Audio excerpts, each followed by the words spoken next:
Hello, my name is Amy Vincent. I am the owner of Three Light Services here, one of the businesses in the incubator program at the Southwest Business Alliance program. I want to welcome you tonight to our roundtable with successful recruiting, training, and retaining talent in Southwest Louisiana. And we have with us two guests. We have Adam Carter and Christina Gerard. And I'm going to let them have a moment to introduce themselves and tell you a little bit about their roles and responsibilities in their organizations. I'm Adam Carter. I'm the Area General Manager for PHM Hotels and the President of the Lodging Association. I do a little bit of everything from operations to sales and hiring, so I have my hand in a lot of different areas. So. Hi, my name's Christina Gerard. I work at Recon. We are currently a oil and gas support company helping out petrochem companies find local talent within the Southwest Louisiana and Texas market. Okay, great. So before we dive into our question and answer period, definitely want to recognize our sponsors for tonight. We want to give a shout out to Sassaw and Capital One. So thank you so much for being supporters of our event tonight. And so we'll just dive right into our questions. So want to talk about, we're going to start with focusing on just kind of what's the foundation and the model that you kind of use in your organization. So if you wouldn't mind just kind of sharing with our audience kind of an overview of like who your target audience is, your target customer, kind of where, you know, what you, your marketing efforts, kind of your brand messaging, kind of create some context to the environment that you currently work in. Okay, so at Recon, we're really twofolds, right? So we have our engineering, design, drafting firm with a hint of inspections on the side, but we also provide in-plant services for the local industries within the area. So we have a very unified marketing kind of approach to things where all talent is talent, whether it's in-house or in-plant. So we work really hard to, you know, create a very unified picture whenever it comes to pushing out messages as far as looking for local talent. And I feel like that's been pretty effective for us overall, and we've been, you know, quite successful with those endeavors. Okay, thank you. Okay, Adam? For us, our target audience as far as customers is really just anyone traveling to the area. I run the Hampton and the Home 2 here, and we have a lot of people coming to the area, but with that, we have a diverse clientele, so we also want to have a diverse group of people working for us. And I found that in hiring, we want to make sure that we're really just looking at all options, talking to colleges, different people, but we want to also have an idea of what our customer base is looking for, and I found that's easiest by having people that are our customer base working with us too. Okay, well, that's a really good point. And that kind of leads us into my next question. Like, what is currently your biggest challenge or obstacle in the search for talent? I think for us, it's just retaining talent to the area. I think that it's not just that there's plenty of people that want to work, but I think that transportation is a major issue in the area. Getting people to work. There's a lot of people that want to, but they have to travel and get rides or pay for rides or walk even long distances to get there. But I think that's more so the biggest issue I've found. Okay. Christina, what are your thoughts? I think for us and our labor market, it's basically trying to find the most skilled applicant for the positions. We have very niche jobs that require quite a high level of skill set. And so finding that level of employee in the local areas where they're, you know, might not necessarily have the population to support that has been very challenging. Okay. So then, in staying in the same context, then what tools and resources are you really relying on, and kind of share with the audience, kind of even those that maybe you've tried and what you might be currently using now? So I think one of the first things that Recon did was establish a really great relationship with the applicant tracking system, and really using that HRIS to kind of gather all those resumes, push out job recs, and kind of be able to be a database for us to go through and cull resumes. We've also really expanded our search on social media as far as LinkedIn. We're also using Indeed. We have LinkedIn Pro now, which has been very beneficial for our group of employees that we're looking for, but also just really pushing a lot more organic relationships within the organization as well to kind of help scout talent. You're a great employee, you know great employees, let's get that going. And so we started recently a referral bonus program, which we foresee, based on the data that we've accumulated over the last year for referrals, will probably be very successful. And we're hoping to see about a 10% increase over the next year. Very good. That's really good information. And I definitely want to come back to the employee referral and kind of make sure we have a chance to talk about that, because I think that's really a significant thing that maybe not a lot of small businesses have had a chance to really dive into that. And so I want to make sure we come back to that. Yeah, Adam? I think similar, we're not doing the referral bonus right now, but we are doing referrals. We're hiring a lot of people that, like you said, you have great talent. You want to make sure that you're continuing that and making them happy, and them having people that they're comfortable with makes them happy at work as well. And it also creates a real hospitable vibe for us as well. The customers see that everybody's having fun, enjoying themselves. It really rubs off on everything. But as far as, other than that, we're using Indeed, we're using Facebook. I've also had a lot of luck with CART, the local job training industries. That's just, for what we do, there's a lot of opportunities, and I really want to give people a chance that sometimes don't get that chance right away. So speaking of that, like what recommendation or what advice would you give a small business owner that maybe can't invest in a HRIS program or software as now, but what would you advise them to do as far as just what would be a priority to be involved in? I think really just utilizing your network, utilizing who you have. There's a lot of people in the area that are looking for work, and we just want to make sure that we're giving them that opportunity. We've actually, with the Lodging Association, we've been working with a transportation survey to try to get possible ways to get to work.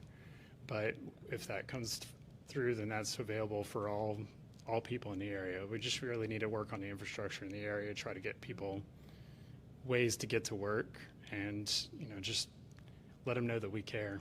We try to do what we can to get them there. So for me, I would suggest for anybody that's kind of trying to gather talent or build a network, I would also start in the schools. I wouldn't even say start at McNeese. I would start even younger than that if you're able to. Attend some high schools, do some career fairs there, kind of do a lunch and learn, show them what it is, the different jobs that you offer, and where their quality of life can be if they had a position like that. I think a lot of times whenever students are already in college, they already have kind of this idea of what they want to do and where they want to work. And so kind of getting that brand name out there and becoming established in their minds, it really does kind of give you a leg up.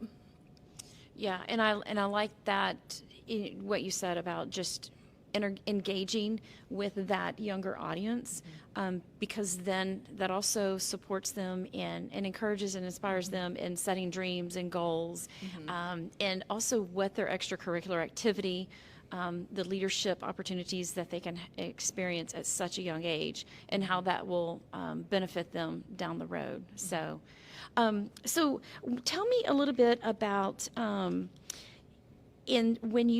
what you've done in the last 6 months to kind of maybe address some new goals or new connections just in engaging with talent applicants.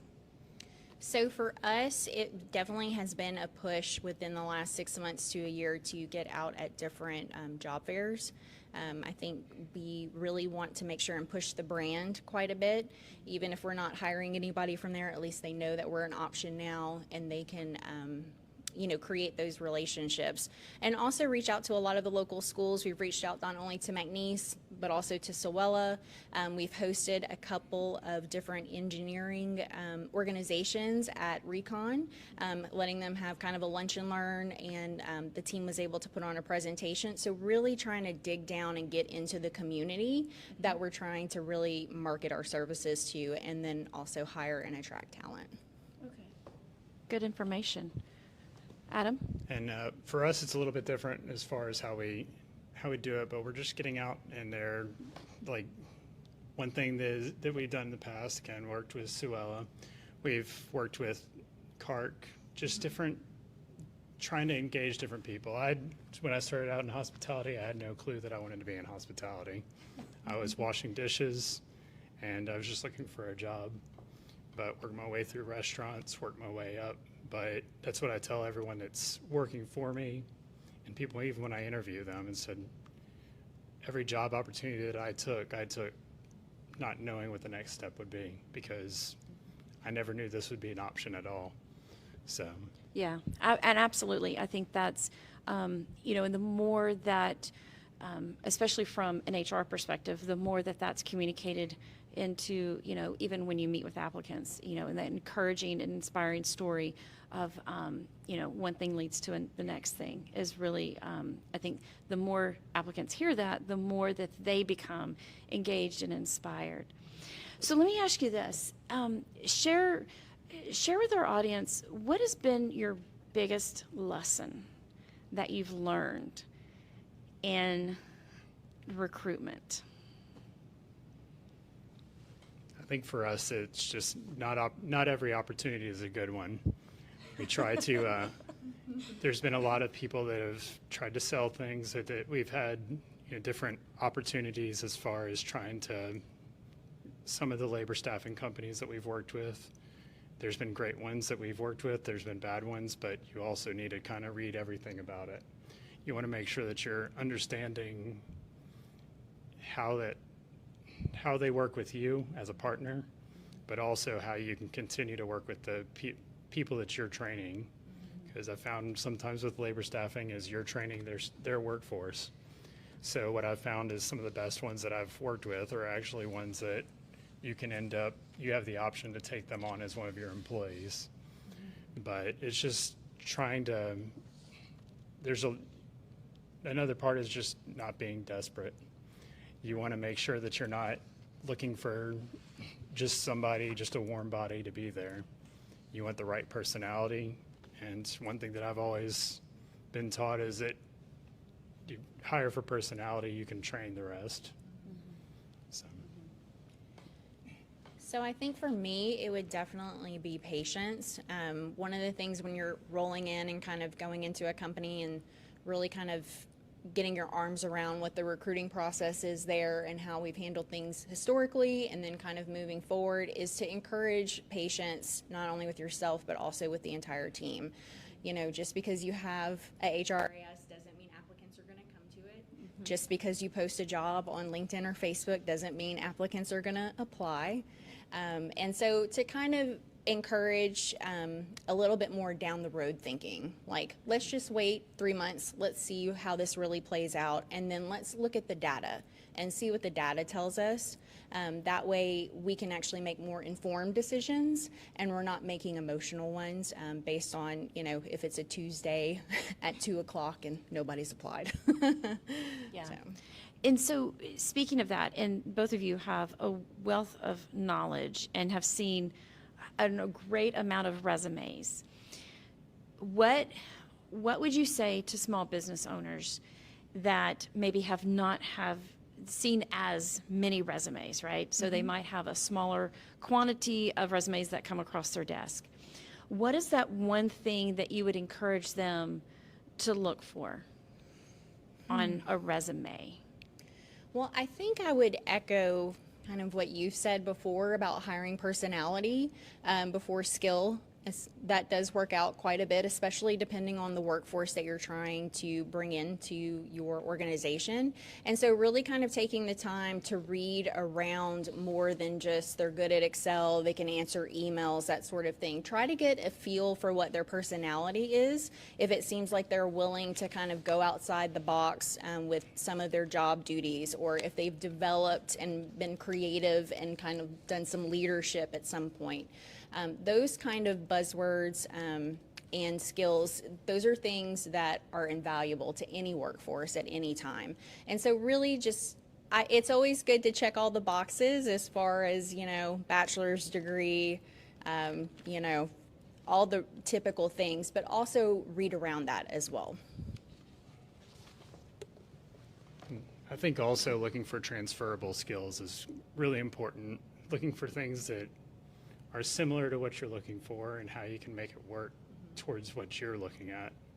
And really just when you're doing those interviews, get a feel for their personality and just ask them questions about themselves, not too deep in there, but just something. One of my favorite questions that I ask is, tell me something that you're proud of that you've accomplished and why that's important to you.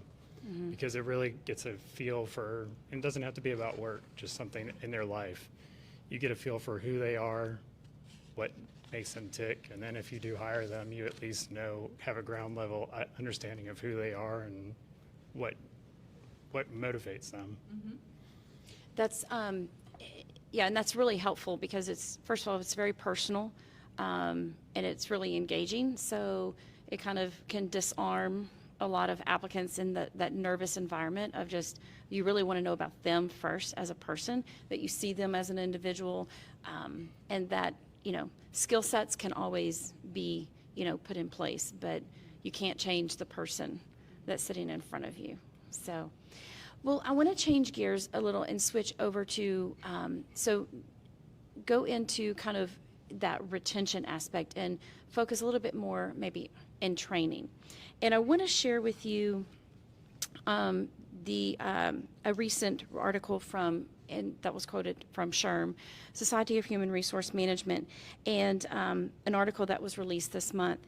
And they referenced Manpower's Group 2023 Workplace Trends Report that found 50% of employees are pursuing training outside of work. And it's largely due to dissatisfaction with company-led training that cultivates relevant skills and helps them advance their career or stay competitive on the job market. Share with our audience where do you invest from a training standpoint, and how often do you do that? So we have the benefit of working with Hilton. So Hilton has a wealth of knowledge and training, and we do yearly required training. We also do job required training as well.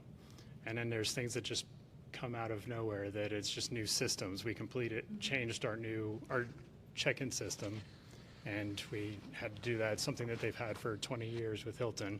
We changed it up. But I think one thing that's good about Hilton is it really gets people, there's a focus on technology and moving with the times, and the changes that they make, while seem scary, actually are pretty simple when they come down to it. But outside of that is just working with the person and doing one-on-one training. Say we do little role plays. If we find that someone made a mistake, I don't point out the person's mistake. I say, okay, this is a training opportunity, and then I use that to train everybody, so that way that one person doesn't feel like we're pointing them out. But I think that it's really important to make sure that we're investing in that person, and also with that training as well, outside of the office and things that they're doing, is find out what that training is, find out classes that they're doing and how that can transfer. We actually have a associate that's getting they're working on getting their criminal justice degree, and I had to let them know that the New Orleans Marriott that I worked at, we had an entire loss prevention team that had 20 people. So it's just, there's jobs within. We had a nurse at the New Orleans Marriott that worked there. It's just understanding how you can keep going and still stay in that same industry. Very good. Christina?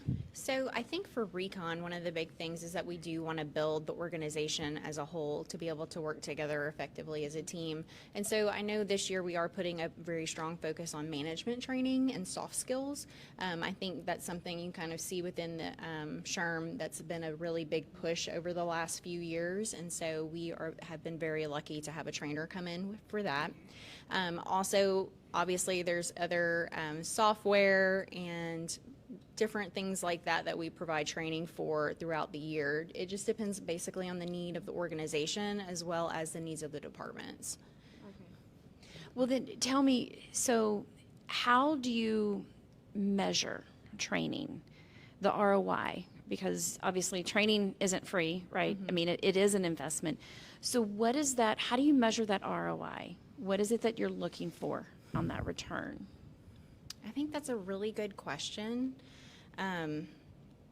You know, for us, I think, especially when it comes to soft skills, I think you see some of that reflected whenever, you know, performance improvement plans or employee evaluations start coming around, and we're able to kind of see, you know, that our training that we've taken for writing a very effective employee evaluation throughout the year, it has been effective instead of us having to be more reactive or proactive. As far as training in more of a technical sense, I think with engineering and inspections, it's one of those things you'll know if if maybe the training didn't stick how you kind of were hoping it would, and so that's. There might be a more technical answer. Unfortunately, I don't monitor that side of the business. But for me, from an HR perspective, I know with the training that we're doing, that would be my ROI. Very good. Adam? For us, it's a little more visual. I mean, we can see it immediately, and even though we may not see it, which we try to look at everything we can, the guest will tell us right away. So we find out from them. We do surveys. We actually updated, Hilton changed the survey system, and it's more user-friendly.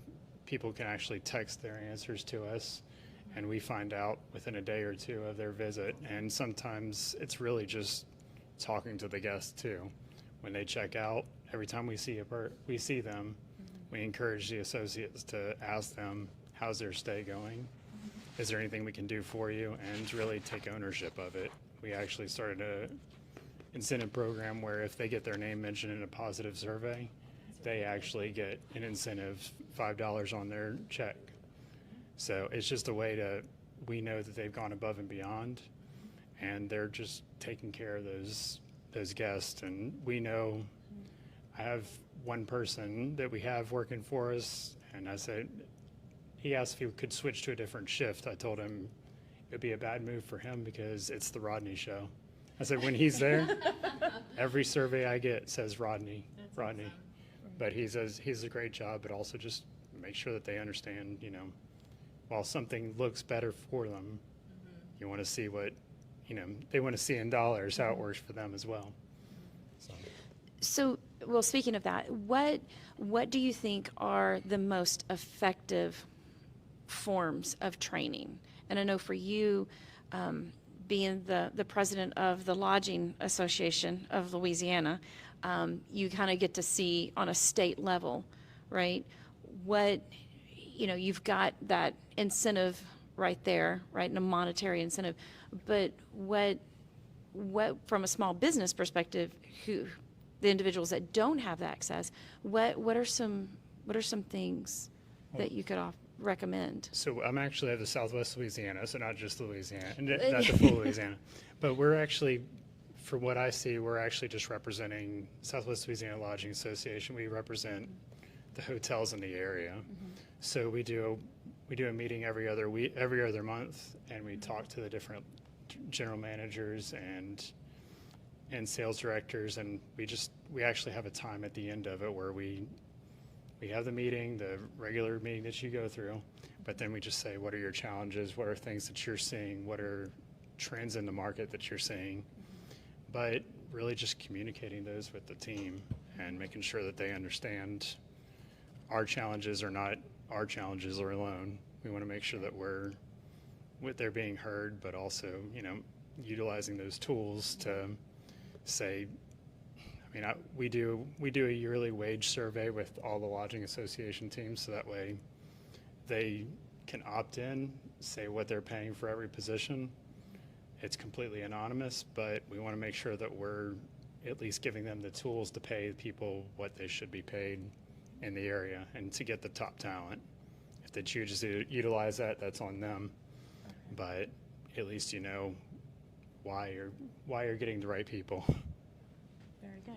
Christina, any thoughts that you'd like to share? Yeah, I think one of the big things for us, I know at Recon, is that we want training to be effective for all.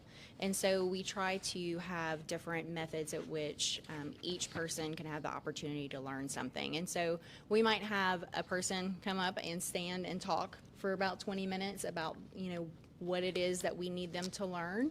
But then also we follow a lot of that up with emails and, additional training maybe online through our HRIS. And so it just kind of helps make sure that, because everybody does have different learning styles, we're kind of hitting each mark to make sure that the workforce has been covered in some sort of way. So. Well, that makes a great segue. Because I'd like to take a moment to dive into the diversity within the workforce right now. So we have currently 5 generations in the workforce, right? So, and that very much is represented here in the Southwest Louisiana area. And I wanted to reference something that was in a SHRM article, and that was printed this month. And they referenced older workers. And the statement that they made was that the older workers are the fastest growing segment of the U.S. employment population. And so kind of share what you're doing to engage that specific segmentation of the talent audience. Right, so it's the fastest growing. They're not leaving the workforce like they used to. I think one thing that we try to do is to keep the workforce kind of flexible, and with the understanding that we are growing and we're incorporating technology and that we're building on all of these wonderful things that we've started, but we also recognize where we come from and that they are, the backbone of the organization to some point, because they have the historical knowledge and they're able to kind of transfer that down. One thing I know that we try to do is to take on interns throughout the year and kind of buddy them up with that generation, just because it kind of seems to help create a little bit of diversity in the workforce. There's a lot of that historical knowledge that's being passed back and forth that seems to really be appreciated. And so other than, providing a really great place to work, which is definitely one of the things I think they've mentioned in a couple articles that just keeps them, happy and at a place. We also try to, push forth with growth and include them in that and make sure that there's some buy-in there. And for us, I think that our technology, while it's available, there are certain people that gravitate towards that in our, especially in where we work. We have people that are good with the front desk and systems. We have people that are good with housekeeping and maintenance, and some that are kind of well-rounded. But it's just letting them, kind of as you had mentioned earlier, do more of a training environment. It's the older workers can train the younger workers, and they can kind of work off each other, as opposed to being stuck and saying, I'll never learn this. I have 2 people that were scared to death to clock in on an iPad because they used to use a old time clock, and we switched to a time clock, or we switched to an iPad. I sat there with them every day for 2 weeks to show them how to do it, because their knowledge is really important. I mean, my first hotel at the New Orleans Marriott, I worked, and they had 6 people that worked there since it opened, And there are actually 3 of them that are still there, and it's been open for 50 years now. And really just the knowledge and what they've seen in those 50 years, it's amazing. So you just kind of have to know that, hospitality's come a long way. We're continuing to change, but we also, we have the older travelers, just like we have the younger travelers, and you need to learn to incorporate everybody, or you won't continue to get customers.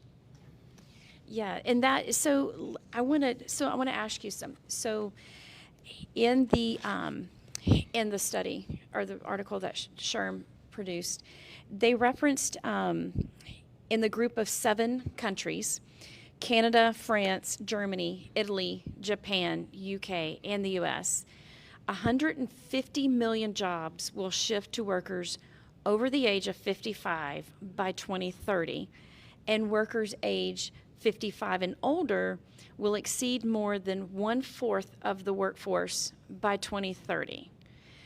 So for our small business owners that, that maybe have not had experience in really marketing and networking to this specific demographic, what would you recommend for them? How would they start? What would work? What are some tips that you could offer?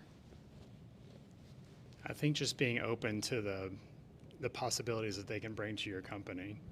There's not just one way of doing things. I've learned, through what I've done in the past is, there's a lot of different options. There's a lot of different possibilities. There's different companies do different things. I worked for Marriott for 13 years and switched to Hilton, and that was a drastic change. But it was the people that were the most important part of it. And just know that, people are people altogether. They want to be treated well. And if you're treating them how you want to be treated and how you want to be treated by your employer, then you really shouldn't have as much to worry about as you think. Okay. Christina? So I think, obviously, to echo on that is a very valid point. Everybody wants to be treated equally and fairly. They all bring different values and skill sets to the table, so recognizing that is really important up front. For a small business to kind of target that talent, I would really suggest there is a large number of 55 and over that are very active on different social media platforms as opposed to others. And so I would really try to kind of target those markets and get those job ads pushed out on those sort of markets more than more newer things like Instagram and TikTok. So Facebook is typically a pretty strong platform for older workers. And so kind of keep those avenues available. And then also reach out to different organizations within the community that kind of market themselves and assist with those generations, and see what kind of avenues they have as far as reaching talent in that workforce. Yeah, and that's really helpful information because small business owners, their marketing budget isn't as large, Exactly. right? So looking for the free access and where that audience will be. Any additional, anything that would stand out for, when our small business owners are seeing those resumes, anything significant that would really just captivate you as a hiring manager? What would be something that you would want in that specific segmentation of the talent audience? So I think it just kind of depends on the different roles that you're trying to hire for. Obviously, I would like to see someone who shows great organization skills and maybe some longevity at different jobs. And if there is a section where maybe they've gone on retirement or took a small hiatus, they actually highlight that on their resume because it does help from a recruiting standpoint. And for them to really ask the questions whenever they're doing the interviews or conducting the pre-screens. Like, what are you really interested in doing? What is your strengths? What are some areas that you would like to improve upon? applicants want to tell you. They want to tell you what they're really great at, and they also, most of the time, will let you know pretty quick what they're not good at and not interested in. Yes. And so that demographic is no different. And so I think if you are able to, go in that with an open mind and really see where you can fit them within their organization, the rest of it's just the small stuff, right? And so, like you said, everybody is trainable, and that's something that could really be beneficial for the workforce. That's really helpful information, and I think one of the things that you highlighted was that giving them an opportunity to have a voice, right?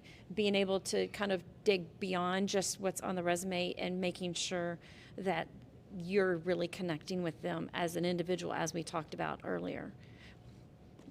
Adam? Well, as far as trying to engage them, making sure that they're feeling valid, is really just listening to them is a major thing. But just when you're looking at the resumes, you want to see just different things that are work towards what you're going for. Maybe skills that they've had, things that they've done in their past that might be interesting. I've looked at resumes where I said, I've seen something that I didn't know that I wanted. I didn't know that I thought would be important to the hotel or to the company, but I saw that bringing that person in would actually bring a spark to the team and make sure that they're engaged, just like bringing a younger person in, an older person in the job. I mean, we're all getting older. We all want to make sure, by 2030, we have about 6 years till then. So the one thing we just need to focus on is we're always going to have, as we get older, we're going to have younger managers and younger managers. And we just need to make sure that we're staying open to learning and want to see what their idea is and how they want to learn as well. Because I know from experience I worked in the assisted living communities, and they just want to continue to learn and get better, because an inactive mind declines really quickly. So you want to stay active, and that's one of the main reasons they're in the workforce outside of just getting paid. They want to make sure that they're feeling valid and wanted in the community. Yeah. Is there any, when you talk about that value add, is there anything specific that you would recommend to small business owners to really to leverage that is easy, not, it's cost efficient, it's easy to do, anything that resonates with you, or things that you've done in the past that you could offer as recommendations? Say just for value, just make sure that you just understand your team, your workforce. You want to make sure that you're using all avenues. Like you said, Facebook, it's a nice, cheap option for you. And one thing that's very intergenerational too. You'll have all 5 of those generations are there on Facebook, and they're all looking out for each other. You'll have my wife's grandmother, she'll sit there and post jobs that are available to people. She said if something looks interesting, she says this person might be an option. Just communicating, but also networking within your church, your community, just you may be at some event and just say, hey, I'm looking for someone that can do this for my business. And then they may know somebody, or 2 days later may give you a call and say, I've found this one person that's interested. So just keep your options open. I think one thing that is beneficial, especially for that workforce, is also providing some options for financial planning. That's good. I think Recon has really put a really big focus on that within the last year, and that's going to continue to grow for us. Even if it's just having the local, bank come in and have a conversation about some of the services they offer, what retirement looks like, what are some different avenues that they can take. That generation is on the cusp, if not already past that. And so that extra assistance, just to have someone come in who's willing to help them and talk through some of those 401k, ESOP, fun language things that they might not have had experience with in the past. I think that shows your commitment to them and their long-term placement, and employees really appreciate that engagement. And creating that financial knowledge is important. Yes, that's a very valid point, because we do have to really rely on some of those services, right? Those added services that our organizations have. And I know that, pensions are a thing of the past, so everybody has to make their own plan moving Right. forward. Yeah, and there's a lot of very low cost or no cost options in the community that will have resources to come in and have those conversations. That's great. Thank you both.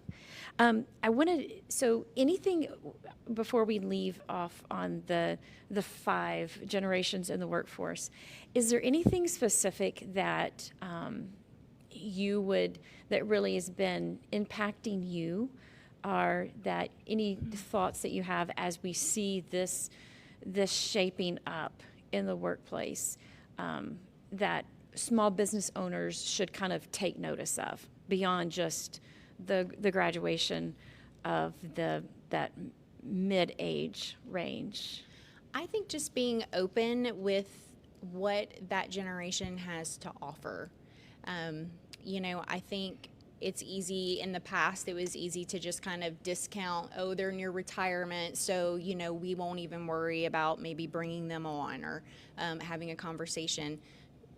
This market and the way that the economy is working these days, these people want to work. They want to have their paycheck, but they also want to be engaged and they want to be social. And so recognizing that this workforce has a lot to offer, and you just have to be willing to listen. Yeah, that's good. Adam, anything that's resonating with you? I think just being patient and understanding what they're looking for, and like you said, what they have to offer. We can each learn from each other, and it's really important to not just say someone's near the retirement age or someone's too young. Right. It's just we want to make sure that we're one workforce and all learning from each other, because if we're still stuck in our ways when we're into retirement age, then it continues to decline. Exactly. You want to make sure that you're always staying engaged and always doing what needs to be done to grow the next generation for yourself too. Absolutely. And I'm glad that you bring up the engagement, because that's the next area that I wanted to go to. So thanks for the great segue. So in a Gallup article that was released in April, it said that it referenced that U.S. engagement hit an 11-year low in employment engagement. And it said that U.S. employees were increasingly detached from their employers, with the workforce reporting less role clarity, lower satisfaction with their organizations, and less connection to their company's mission or purpose.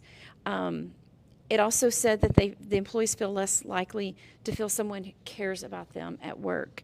But the significant work drop was also in workers that were working remotely, hybrid, or in our younger workers.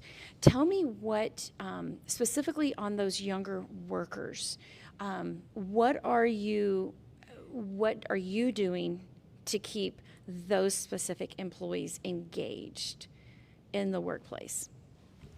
What we're doing, or what I've been doing for a while now, is just keeping that open door policy, making sure that they know that there's someone that they can talk to, someone that they can, voice their concerns with. You want to make sure that they're heard. You want to make sure that not just the younger workers, but the older workers, you want to make sure that they know that there's a company that cares for them. Outside of Hilton, which has done great things, we actually just started something with Hilton where a portion of all of our associate stays, there's actually $5 goes to an associate assistance fund, where they can, if someone's experiencing trouble, they can apply for this fund, and they get assistance with housing or fixing their house or health or different things like that. but understanding they have those tools and that there's really people that care for them. Our ownership locally is also really engaged. They know the team, they know who they are, they see them out at the classes with their children, but they also, take the time to get to know them. But I mean, I've seen them go out of their way to help out people.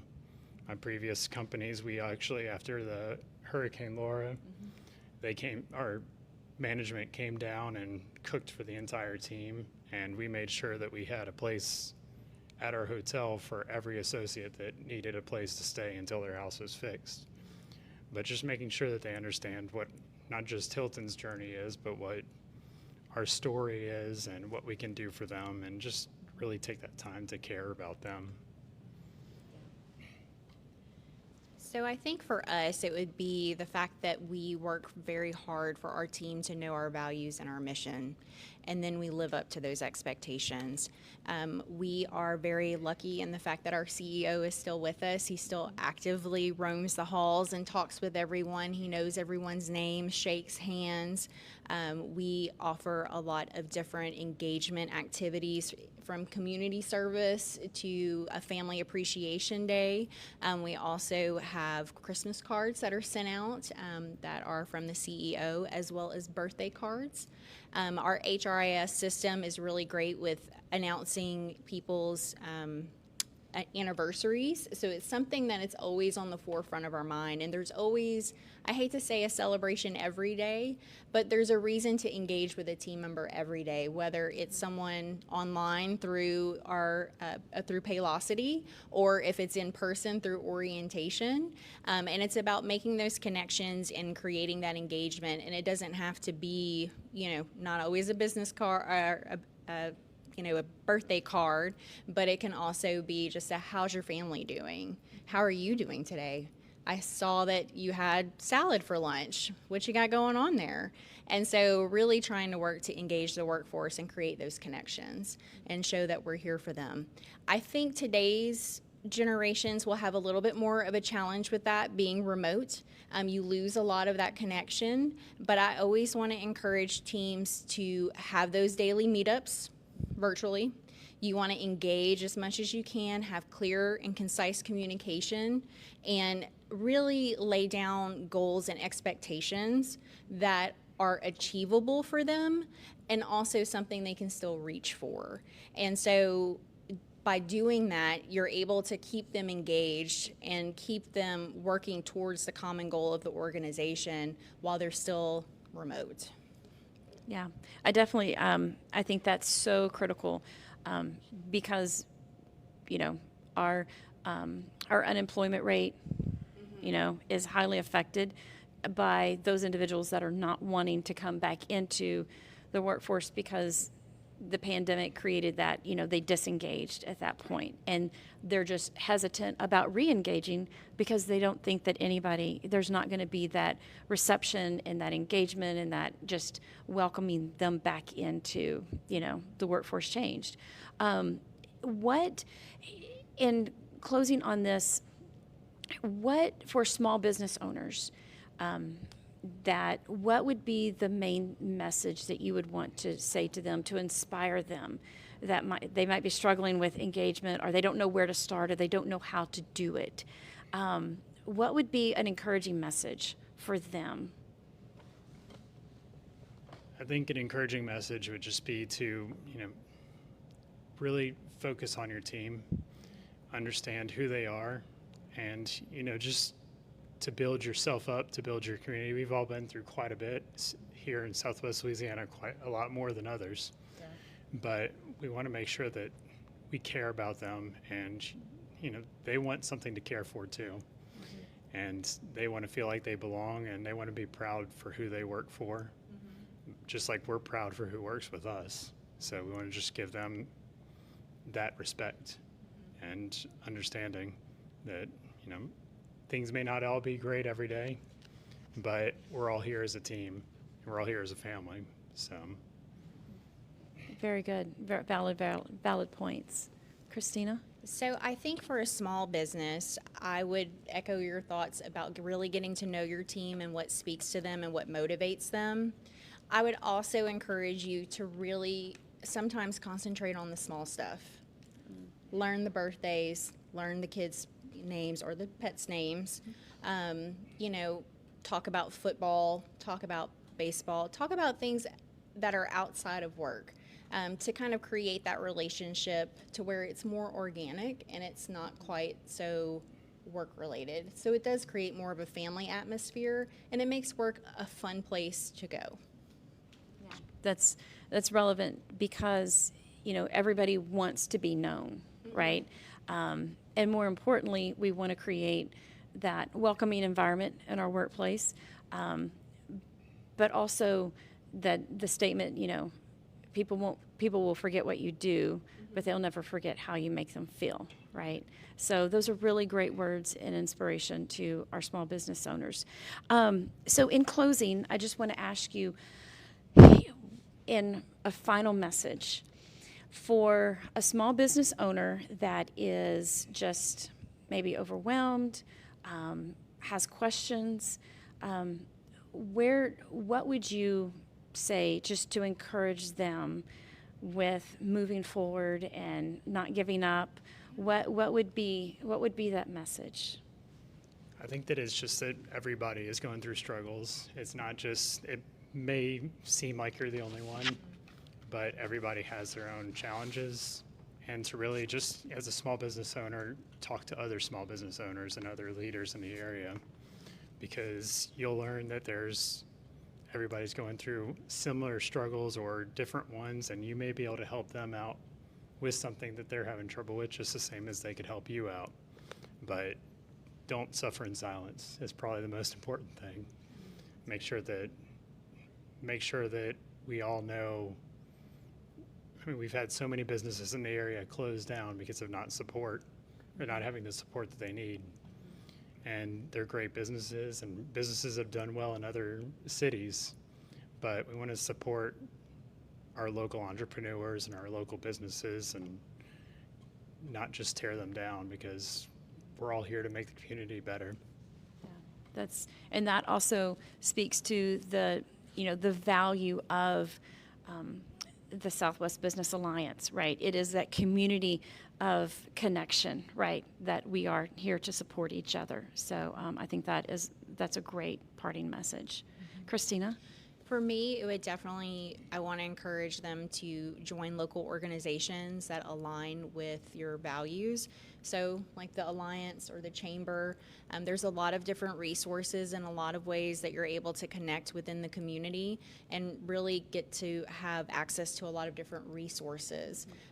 And so I feel like that would probably be the best place to kind of make those connections and have conversations about what not only the community looks like, but what business looks like, and some brainstorming for different solutions to maybe some of the concerns that they have.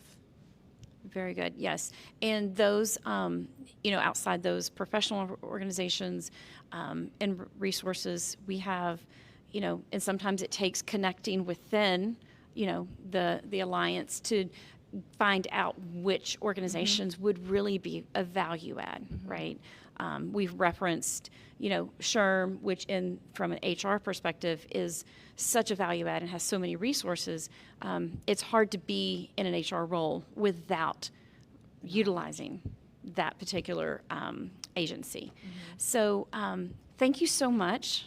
Greatly appreciate your time and your words of wisdom and everything that you have experienced and your willingness to share that with our audience. And I think that you have put a lot of valuable information on the table and have really probably stimulated some thought process for some business owners that maybe have not seen it through the lens that you are currently seeing it. So just want to thank you for being a part of this tonight. And before we leave, just wanted to remind everyone that tomorrow night is our 12th annual business pitch, and it will be, it is a competition awards. There's cash prizes for great business ideas. There's lots of great things on the list for tomorrow night, and you will hear pitches from a variety of industries, and the pitch will start at 5:30, and the prizes are awarded to the first place, $5,000, second place, $3,000, and third place is $1,500. So look forward to joining us tomorrow night as well in our final event for the 12th annual business pitch. So thank you very much for being a part of it tonight. Thank you.